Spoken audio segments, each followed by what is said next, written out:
Hey there, Josh here again from SolarWinds, and today we're going to talk a little bit about monitoring Windows servers and applications. Now, for a lot of us, we monitor servers sort of generically, meaning we use a management protocol like Simple Network Management Protocol or SNMP, and we use that for our Linux servers and Solaris servers and HPUCs and of course our Windows servers. But in some cases you may want a richer view of those Windows servers than what you get natively through SNMP. And so for a lot of us, we've actually chosen to use something called WMI, or the Windows Management Instrumentation.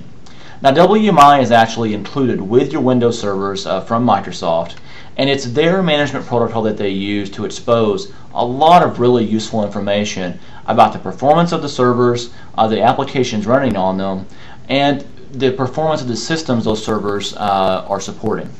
Now, one of the other cool things about WMI is it's extendable by application providers such as SolarWinds. So when we write applications like Orion that run on a Windows platform, we're able to add perfmon counters, they're called, which are ways for us to add characteristics that Windows keeps track of and makes available through WMI that we can then pull with a management application. So that might sound complicated a little bit, but it's really not. I'm going to walk you through how easy it is and how useful this information can be. So what I have here is a generic Orion server with the new Application Performance Monitor or APM module installed.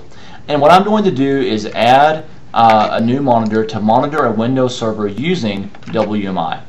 Now I'm going to use the app builder to do this, and the first thing I'll do of course is select a WMI Performance Counter Monitor. There are actually multiple things you can monitor via WMI, but WMI performance counters are one of my favorite things to monitor because they provide a lot of detail and depth about the health of the server.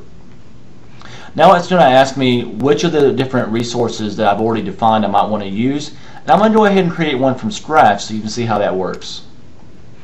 Now it asks me for the server IP address that I want to use, and I want to choose this one right here. It asks me what credential I want to use. Really what it's asking me is how do I want to log into the server. This is a Windows login account or an Active Directory account.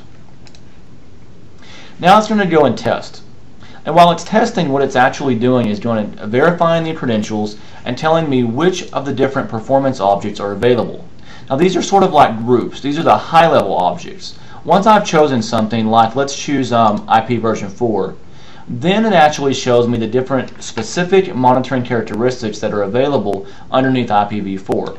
And so let's just pick a few, like datagrams a second, datagrams received, delivered per second, and let's look at discards.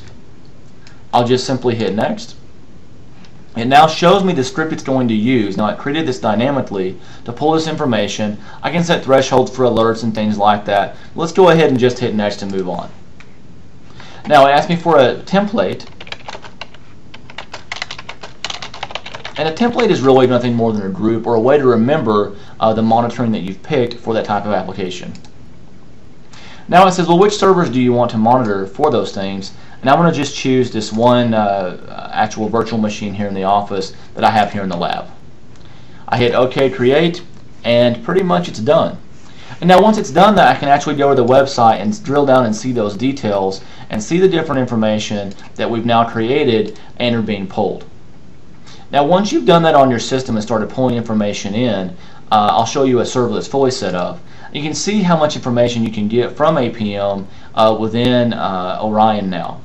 And again, when you're managing those Windows servers, WMI is really sort of an advanced way of monitoring them in terms of features, but a very easy way to monitor them in that typically it's already on your servers. You don't have to add community strings or anything like you do with SNMP. It uses regular credentials, and it's going to be something that's usually available for your Windows servers and provides a lot of functionality really at no cost because it's free. This is an agent built into Windows, and you have to do nothing else on the end. So again, it's Josh Stevens here with SolarWinds. This was a summary on using WMI and sort of when that's an advantage over SNMP for managing Windows applications. Thanks a lot and have a great day.